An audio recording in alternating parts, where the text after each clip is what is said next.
Nestled in the heart of the Canadian Rockies, Banff National Park is a breathtaking expanse of rugged wilderness, where snow-capped peaks tower over emerald lakes, and ancient pine forests stretch as far as the eye can see. The air here is crisp, carrying the scent of evergreen and the distant roar of cascading waterfalls, a paradise for hikers, campers, and nature lovers from around the globe. But beneath its postcard-perfect beauty lies a harsher reality: unforgiving terrain, sudden weather shifts, and vast, untamed stretches where a single misstep can mean disaster. It was in this awe-inspiring yet perilous landscape that David Harper, a 42-year-old father with a quiet determination, and his 14-year-old son Ethan, a curious teenager with an infectious grin, vanished without a trace during a summer camping trip in July 2018. David, a high school history teacher from Calgary, had planned the getaway as a bonding experience, a chance to escape the daily grind and instill in Ethan a love for the outdoors. They packed their gear, tents, sleeping bags, a small stove, and a worn trail map, and set out for a long weekend in Banff, targeting a remote campsite near the base of Mount Rundle, a jagged giant overlooking the Bow Valley. Friends and family last heard from them via a cheerful text from David on the first day, promising photos of their adventure upon return. They were expected back in Calgary by Monday evening, but Monday came and went with no word. Their car, a dusty blue SUV, remained parked at the trailhead, untouched, its interior still holding Ethan's backpack and a half-eaten granola bar on the dashboard. When David's wife, Sarah, couldn't reach them, panic set in. She alerted park authorities, who quickly mobilized a search team. The initial sweep of the area turned up nothing. No footprints, no dropped gear, just the eerie silence of the mountains. Banff, for all its beauty, has a history of swallowing people whole, with over a dozen unsolved disappearances recorded in the past century. Locals whispered of hidden dangers, of crevasses masked by snow and bears that roamed unseen, but also of stranger tales: lights flickering in the woods at night, voices carried on the wind where no one should be. What had happened to David and Ethan Harper? Had they fallen victim to the park's natural hazards? Or was there something more sinister lurking in the shadows of those ancient peaks? If this story has you gripped, drop the word Banff in the comments to let us know you're following along. And if you haven't already, hit that subscribe button to join us as we uncover more chilling mysteries like this one. The search for David and Ethan began in earnest within 48 hours of Sarah's alert, as park rangers, local police, and volunteer search and rescue teams descended on Banff National Park with a grim sense of urgency. The summer weather, typically mild, took a turn for the worse almost immediately, with heavy clouds rolling in over the Rockies, bringing biting winds and sudden downpours that turned trails into slick mud. Mount Rundle's base, where the Harpers had planned to camp, was a labyrinth of dense forest and rocky outcrops, with elevation changes that could disorient even seasoned hikers. Searchers combed the area in grids, their shouts for David and Ethan echoing off the granite walls, answered only by the howl of the wind. Helicopters buzzed overhead, scanning the canopy for any sign of color: a tent, a jacket, against the endless green, while ground teams used dogs to sniff out scents along the winding paths. The family's designated campsite was found empty, the ground undisturbed, as if they'd never arrived. Sarah, waiting anxiously at a command post set up near the trailhead, clung to a photo of her husband and son, her hands trembling as she answered questions about their experience level. David was no novice. He'd hiked Banff before, knew the risks, and had packed for emergencies.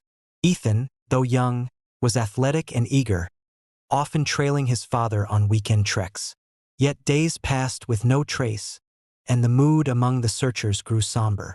On the fourth day, a ranger found a small item near a stream a mile from the campsite: a blue water bottle with Ethan's initials scratched into the cap, half buried in the gravel as if dropped in haste. It was the first tangible clue, but it raised more questions than answers. The stream was off the main trail, in a direction the Harpers had no reason to go.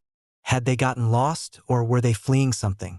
Rumors began to circulate among the volunteers, fueled by exhaustion and the oppressive vastness of the park. Some spoke of bear activity in the area, though no tracks or scat were found near the bottle.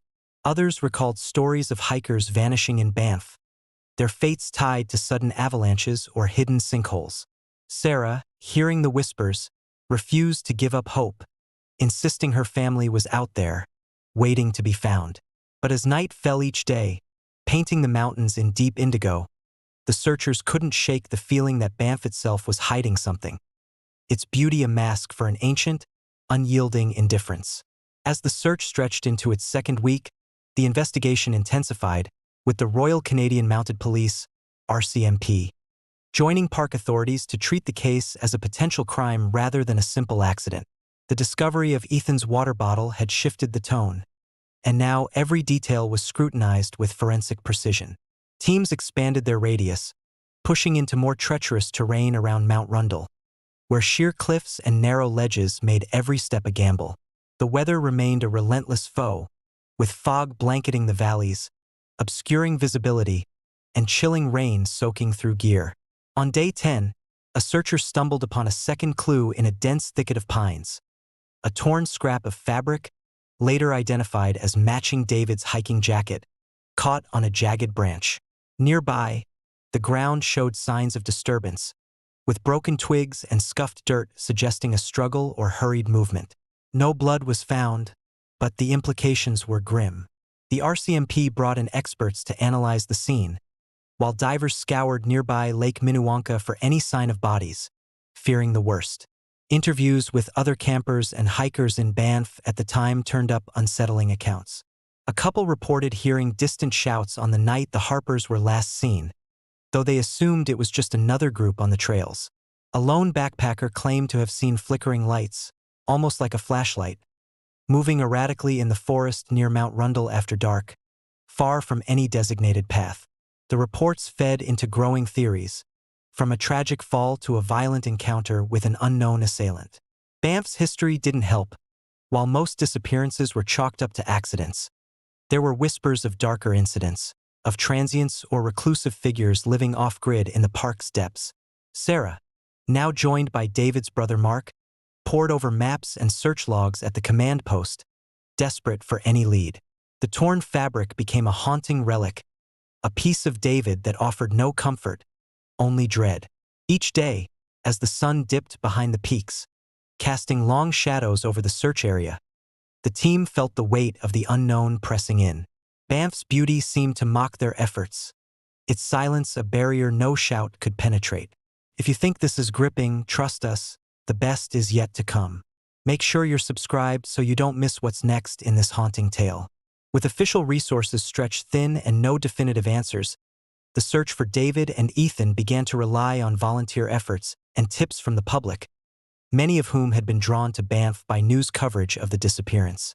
The park, a magnet for tourists even in crisis, saw an influx of amateur sleuths and curious onlookers, some hindering more than helping as they trampled potential evidence.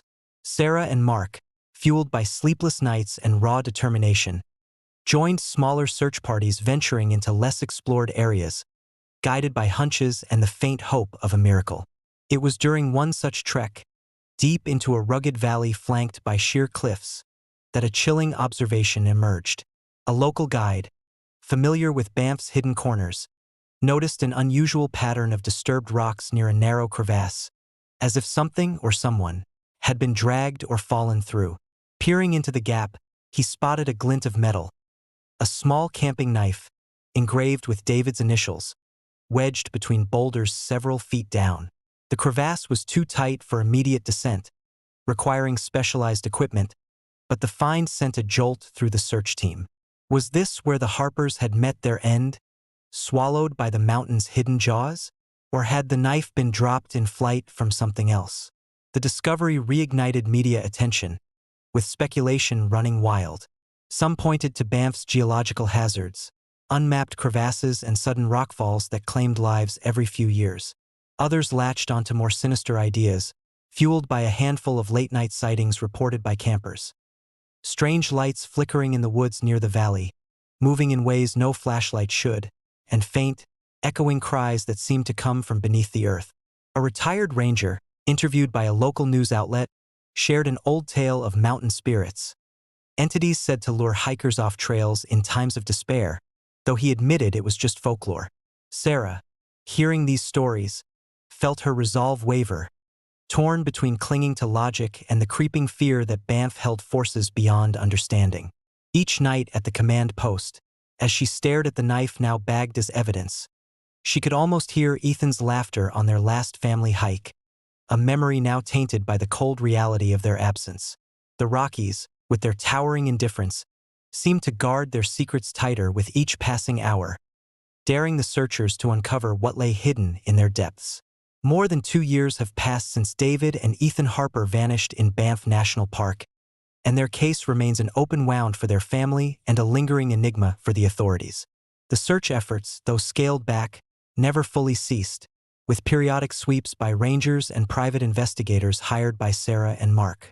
The camping knife, recovered from the crevasse after a grueling operation, bore no blood or fingerprints other than David's, offering no clarity on whether it was dropped in a fall or something more violent. In the spring of 2020, a final, haunting discovery emerged during a routine patrol in a remote section of the park, miles from the original search zone. A weathered backpack, identified as Ethan's by its distinctive keychain, was found tangled in the roots of an upturned tree near a high-altitude ridge. Inside were a few personal items: a crumpled map, a half-melted candy bar, and a small notebook with Ethan's doodles, but nothing to indicate where they'd gone or why the bag was so far from their intended route. The ridge itself was a brutal climb, with sheer drops on either side, a place no casual hiker would attempt. Had they been driven there by desperation, injury, or pursuit? Forensic analysis of the backpack revealed traces of soil not native to that ridge, suggesting it had been moved or carried from elsewhere, deepening the mystery. Theories abound to this day. Some believe the Harpers succumbed to a tragic accident, their bodies lost to Banff's labyrinthine terrain, perhaps buried under a rockslide or submerged in a hidden lake. Others posit a human element, a chance encounter with someone harboring ill intent in the park's vast isolation. And then there are the fringe ideas, whispered in online forums and late-night campfires, of supernatural forces tied to the Rockies' ancient history, of disappearances that defy logic. Sarah, worn by grief but unyielding, keeps a small shrine of photos and mementos in her home, vowing to return to Banff each summer until answers are found. The park itself stands as a silent witness, its peaks piercing the sky, its forests whispering in the wind, guarding the fate of a father and son who stepped into its embrace and never returned. What do you think happened to David and Ethan? Was it nature's cruelty, a hidden crime, or something beyond explanation? Share your theories in the comments, we're dying to hear them. And if this story gripped you, subscribe now to join us for more mysteries that will keep you up at night. Let's keep this conversation going. Tell us, what's the creepiest detail of this case for you?